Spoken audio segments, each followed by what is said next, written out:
morning, good afternoon, or good evening, Rock Hill in the world. I'm Chris Corrado. Welcome to another Rock Hill video. Today we have on Howie Hawkins of the Green Party. He's running for president. Thank you for coming on our show today, Howie. Well, thanks for having me. No problem, no problem. As always, Rock Hill in the world, I like to let everyone know at the beginning of our show, whenever we invite our guests on, we never bring anybody on to bash them or praise them. Everyone gets an equal opportunity to share their thoughts and issues. So today we're going to start talking with Howie. Howie, what would you like to share about yourself when it comes to your background, family life, and work?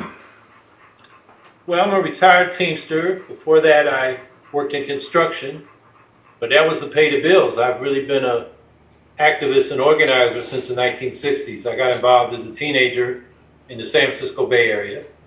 First it was civil rights, 64, and then in 65 they escalated in Vietnam. Got involved in the anti-war movement and became convinced at that time that we need another party, because these two parties were dragging their feet on civil rights and anti-poverty and getting us involved in stupid wars like Vietnam. So that's what I've been about for the last 50 years. Gotcha. Thank you, Howie. So my next question I wanted to talk about is, you're running for president in the Green Party. If someone doesn't know anything about the Green Party or they had questions, what would you like to share with them about that, the core beliefs? Well, first of all, we don't believe in taking corporate money or money from the special interests. We want a party that represents regular working people, the immense majority of people in this country. And what we want to do is make sure everybody's basic material needs are met and they have a fair shot in society. So we have what we call 4 pillars. One of them is social justice. Another is peace or nonviolence. And that's about cutting back on military spending and being a friend to the people around the world rather than getting involved. We're involved in 14 active wars now with combat troops and 800 foreign military bases, and the rest of the world sees us as the greatest threat to peace, according to some Pew surveys done around the world. So social justice, peace, ecology, obviously the Green Party, that's our metaphor. So right now our big emphasis is on a Green New Deal to deal with this climate crisis. And then the fourth thing is grassroots democracy.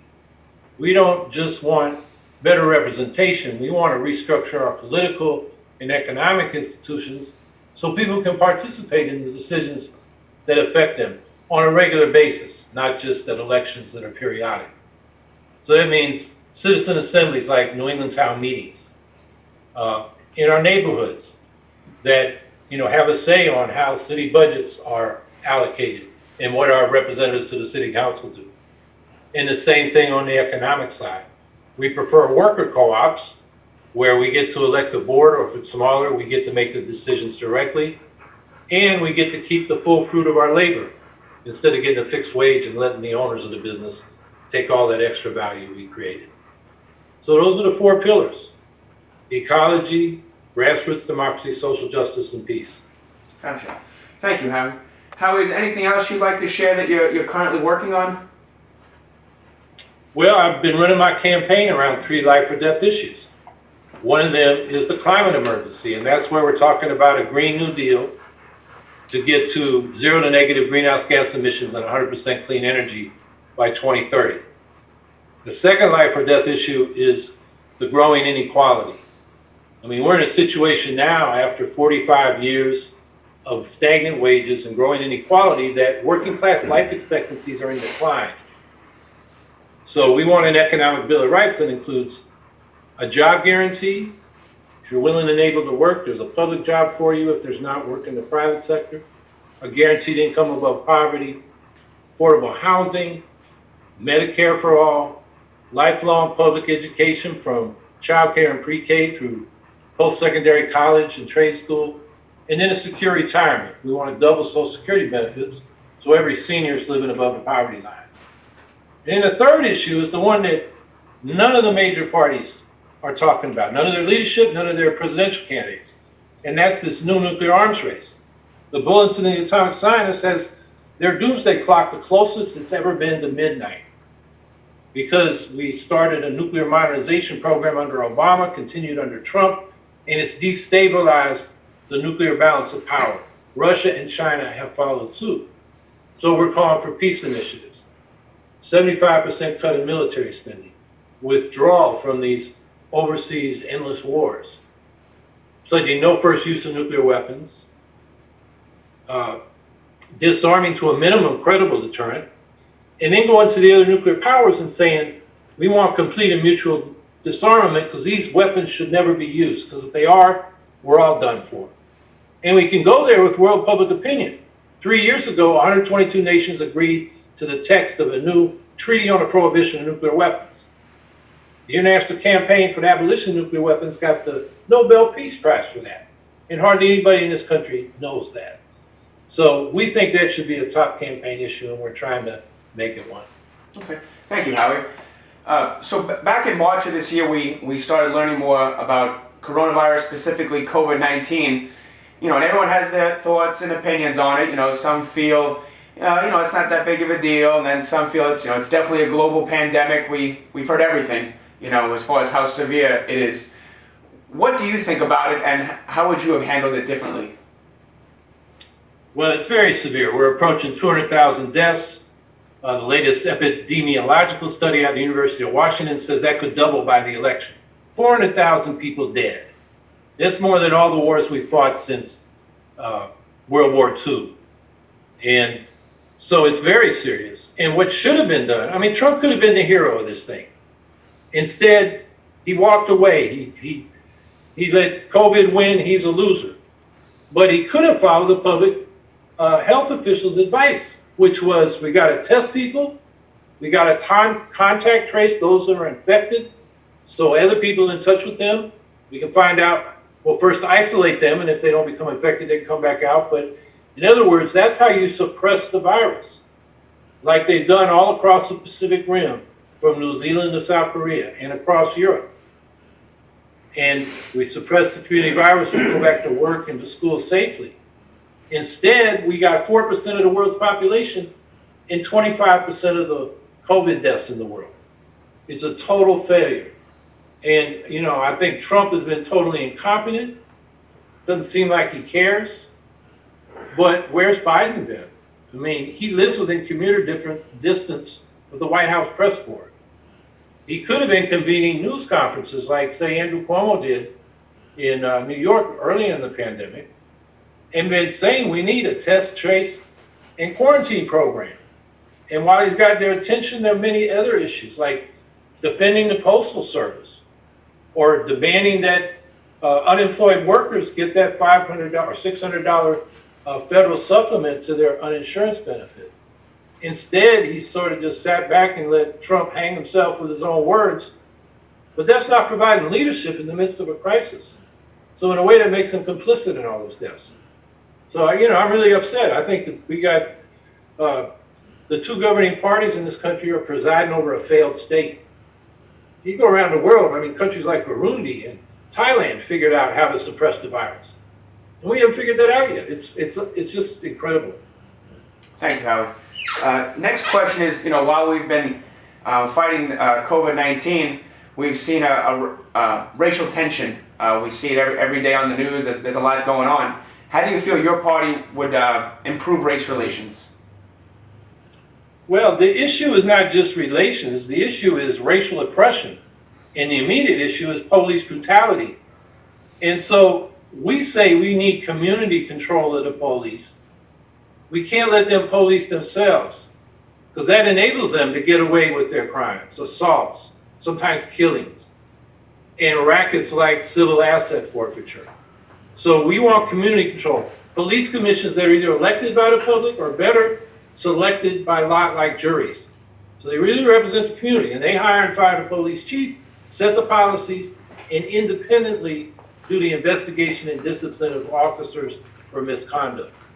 Then they'll be working for us. As long as the police work for themselves, this problem is going to continue.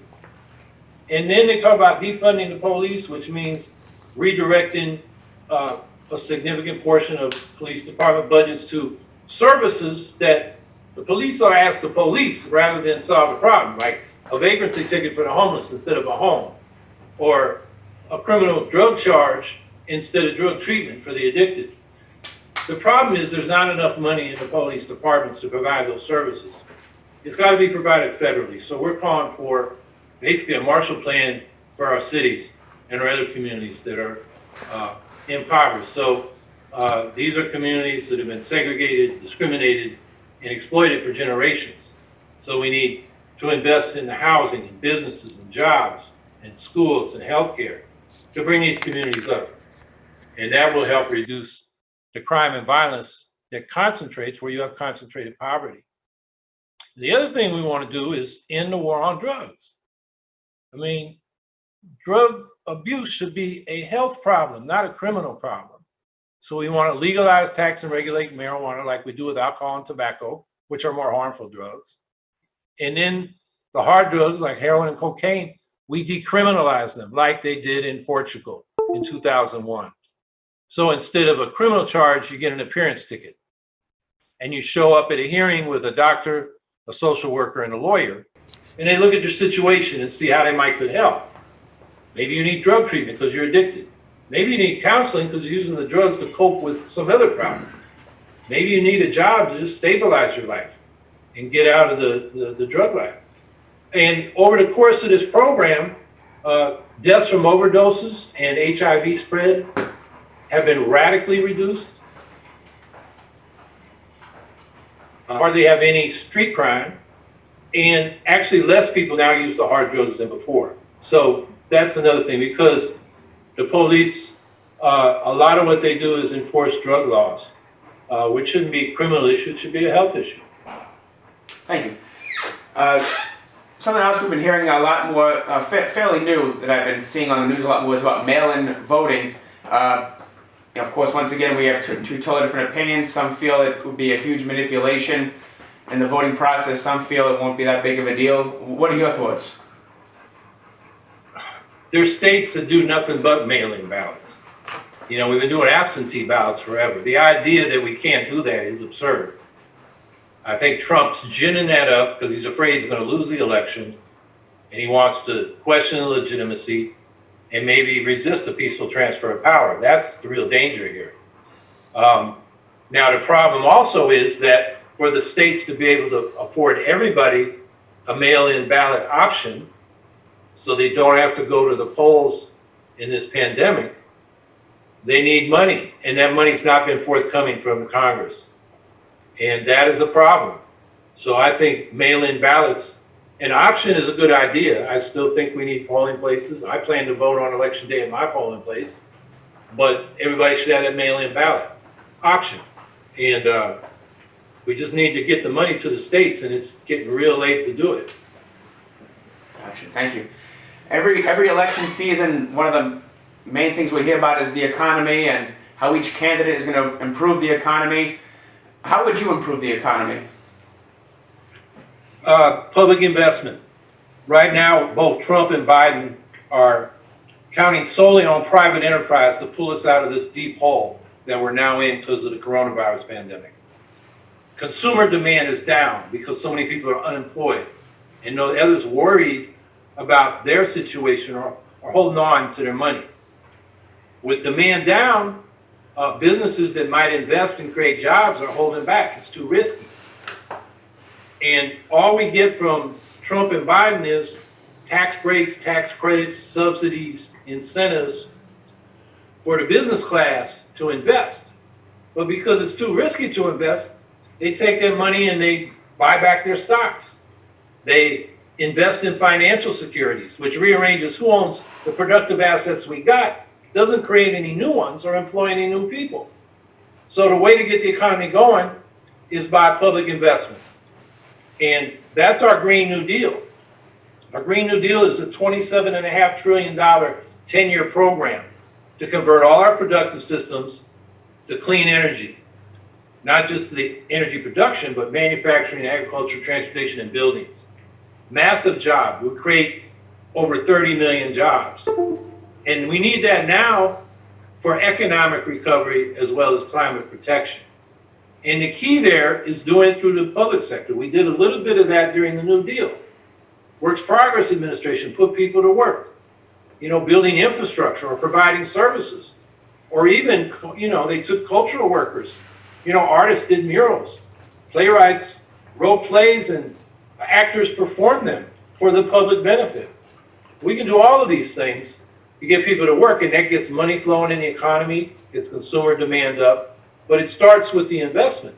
And since the private sector won't do it, and you give the rich folks the money, they're not going to do it because it looks risky. We got to do it through the public sector. So our Green New Deal emphasizes public enterprise and planning in the energy, transportation, and manufacturing sectors to really make this transition, which we need for climate protection, and now we need for economic recovery. Got it. Thank you.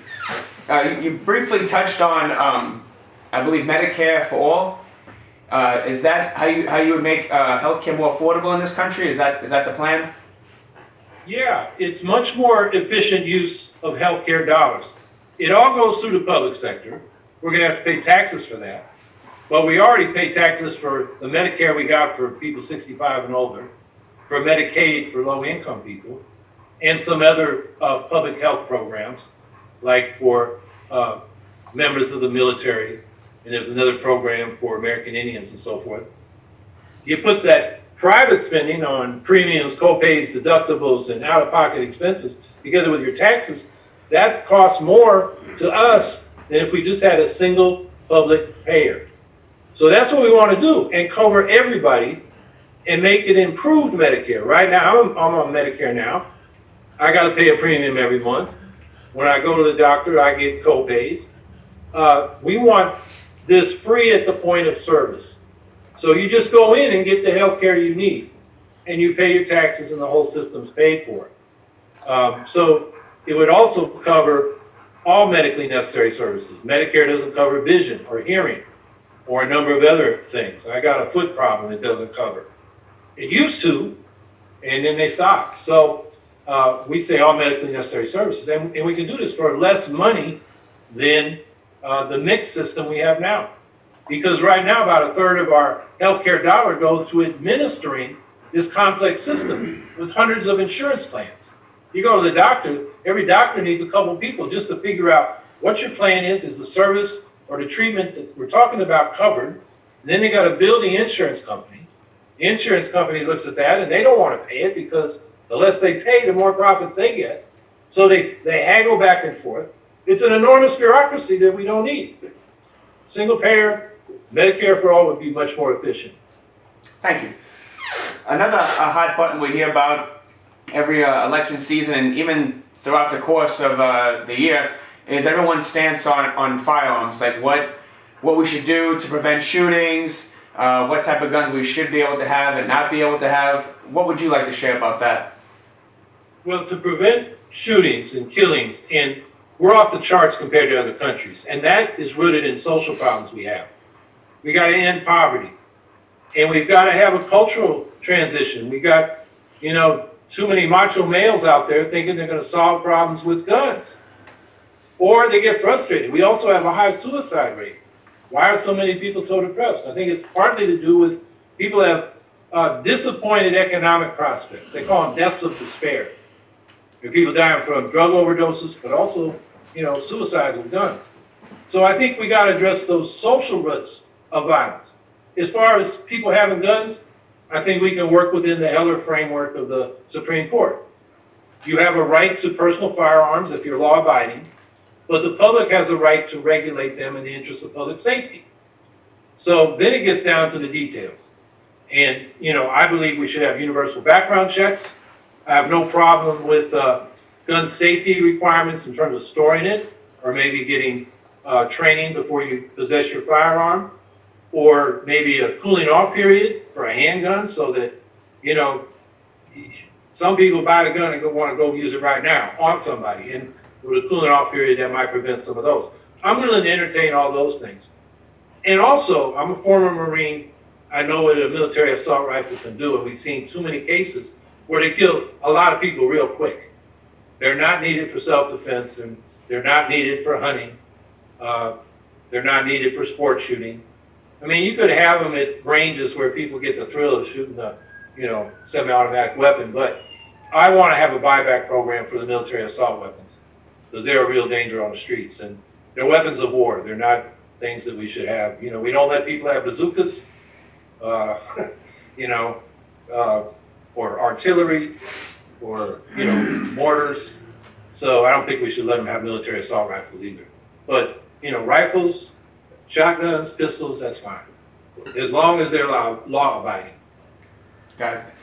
Thank you, Howie, and thank you for serving in the United States Marine Corps. I didn't know that. That's good to know. Thank you. So that brings me to my next question. We're going to talk about, you briefly talked about the military, and what else would you like to share about funding, and when should the United States send troops to war?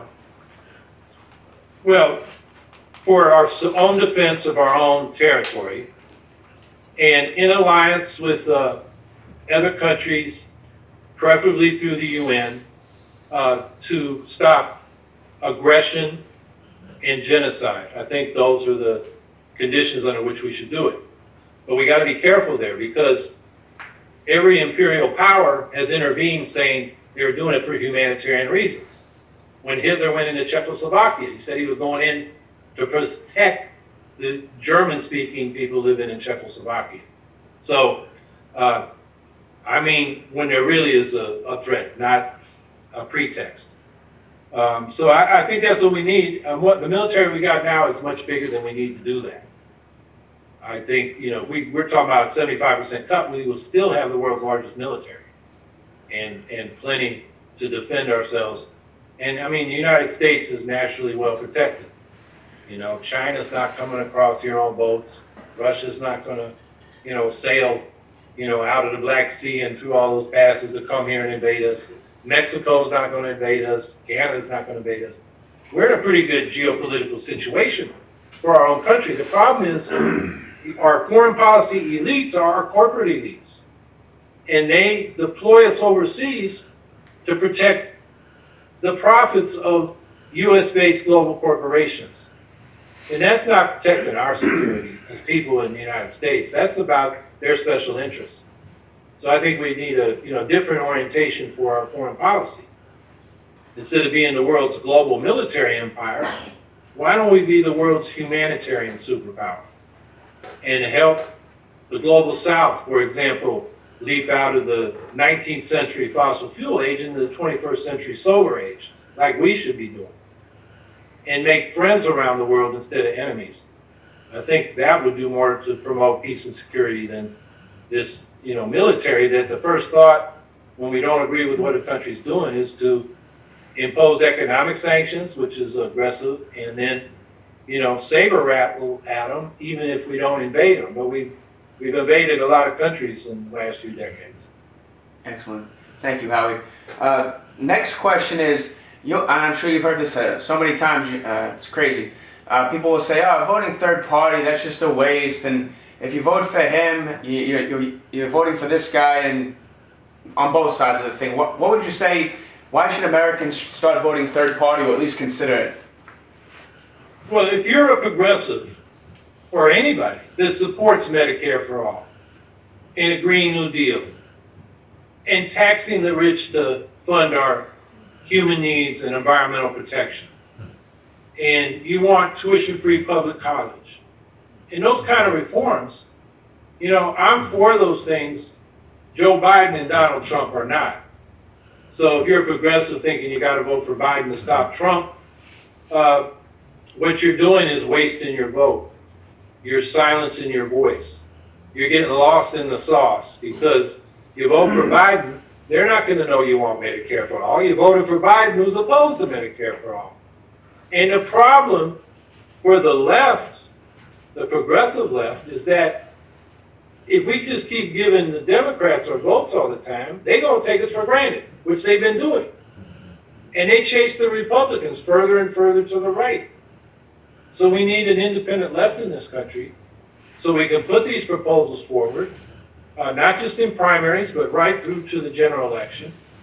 And that's why the Green Party needs to be supported. And we need to be running candidates locally. I mean, you're going to build the Greens into a major party by electing thousands of people to local office and building up from there. And while we have over 100 elected officials around the country, it should be thousands to really begin to have an impact. And one of the things we get out of a presidential run is ballot lines. In most states, about 40 to 50 states, the presidential vote affects whether the party's on the ballot or not for the coming election cycle.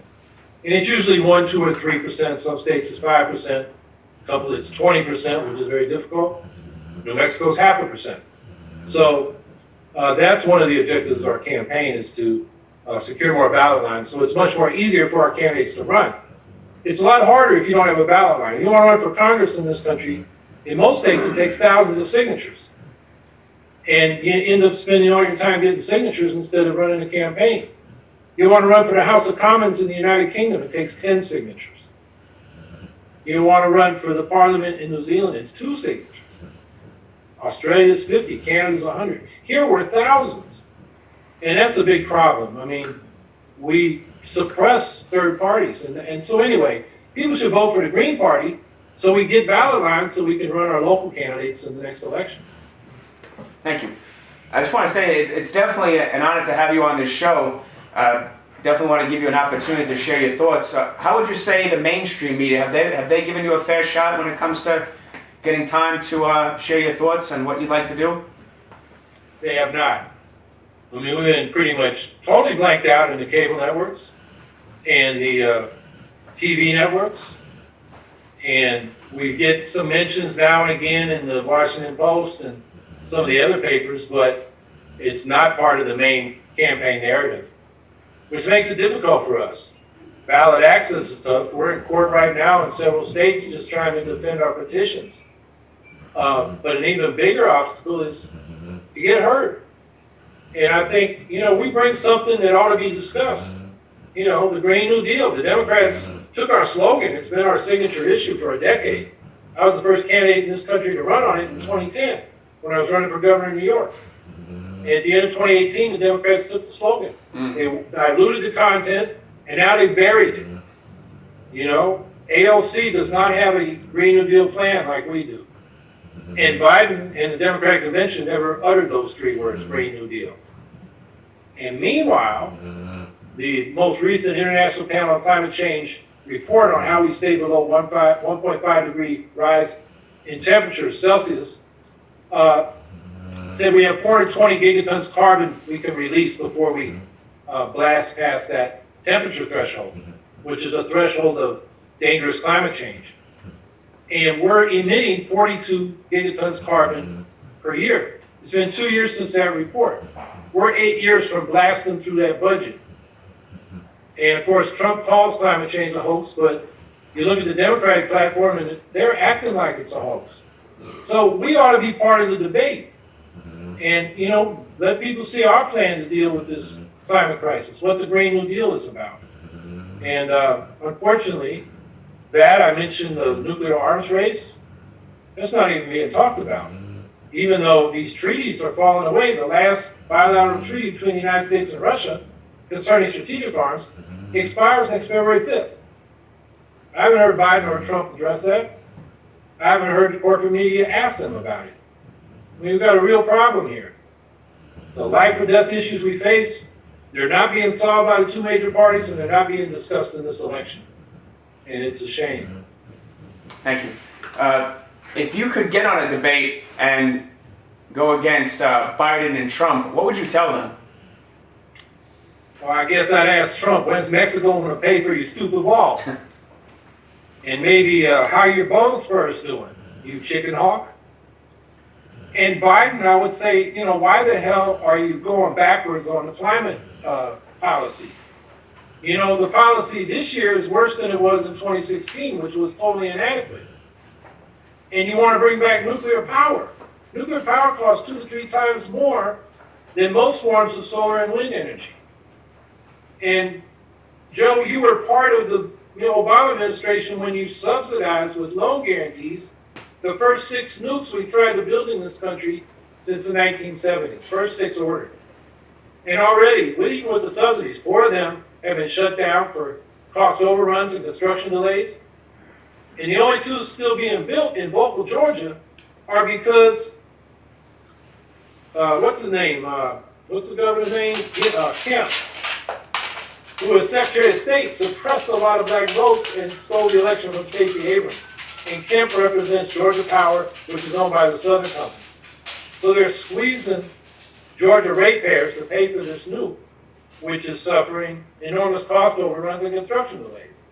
So Joe, why are you going down that dead end when the money could be better spent building our solar and wind infrastructure? Okay. So I'd have plenty to say. I'm ready to debate them. I'm not sure they're ready to debate me. Got it. And on the other side of things, if you were to, say, get on a stage with the independent Charles or the Libertarian Jorgensen, is anything specific you'd want to share with them or talk to them about? Well, I think I may be on a debate with them on October 8th in Denver. Oh, okay. And I've been on a previous debate with both Mark Charles and Joe Jorgensen. That was in Chicago last year, or earlier this year. Well, you know, I think there's a lot of issues we need to talk about. I think things we share is ballot access. I know with the Libertarians, we share similar views about ending the war on drugs, ending these stupid foreign wars, protecting our civil liberties, rolling back the surveillance state. And, you know, Mark Charles has a good message about the discovery doctrine and how that has distorted our relations with indigenous people, you know, all through the Americas. So that discussion will be a lot more interesting than I think the Trump-Biden debate will be. Okay. Well, I just got 2 questions left. Is there anything you'd like to share about a common misconception about you? And if there's anything we haven't talked about, what would you like to add? Common misconception. That I'm not in this to win, or I'm not serious, or this is a vanity thing. So this is hard work. And you're putting yourself out and you're a target. And, you know, I can deal with that. But this is about advancing these issues. And the people that, you know, say that, you know, I say, well, put yourself out. If you can do better, you run for office. So, no, this is very serious. This is about, we don't have to win the White House to move the debate. The historic role of third parties in this country is to put issues on the table that the 2 major parties won't address. Starting with the slavery question. It was the Liberty Party when the Whigs and the Democrats wouldn't address it. And that evolved into the Free Soil and finally the Republican Party, which actually took power in the 1860s. And the populist parties, the Greenback Labor Party, the People's Party, brought issues that, you know, had to be addressed and finally were, maybe not exactly like the populists wanted, but, you know, banking reform, money reform, dealing with monopolies, and they were still fighting for voting rights for black folks in the South that were being taken away by the Redeemer governments that destroyed Reconstruction. So, and then the socialists, you know, they brought forward the idea that if you're unemployed, maybe the public sector should put you to work, provide things the community needs. And we did some of that in the New Deal. And the social insurance programs like Social Security and unemployment insurance.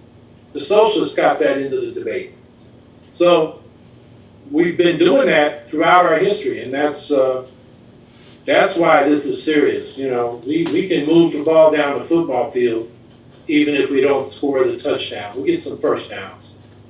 And in terms of what I would add, I guess the last point I would make is, you know, they call us spoilers, but I call the Democrats spoilers because ever since Ralph Nader ran in 2000, we've been giving them the proven nonpartisan solution to the spoiler problem.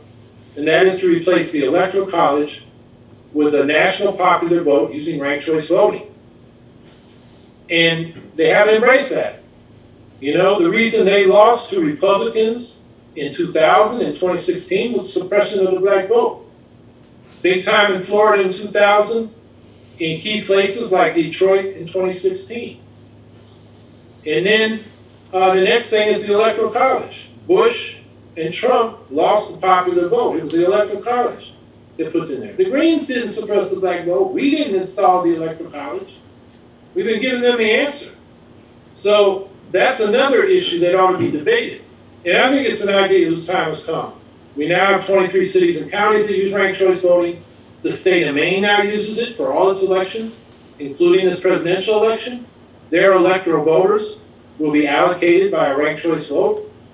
And it's on the ballot in Massachusetts. This is spreading. And that's what I mean. We're moving the ball down the field. We're getting some first downs, even if we haven't got the touchdown yet.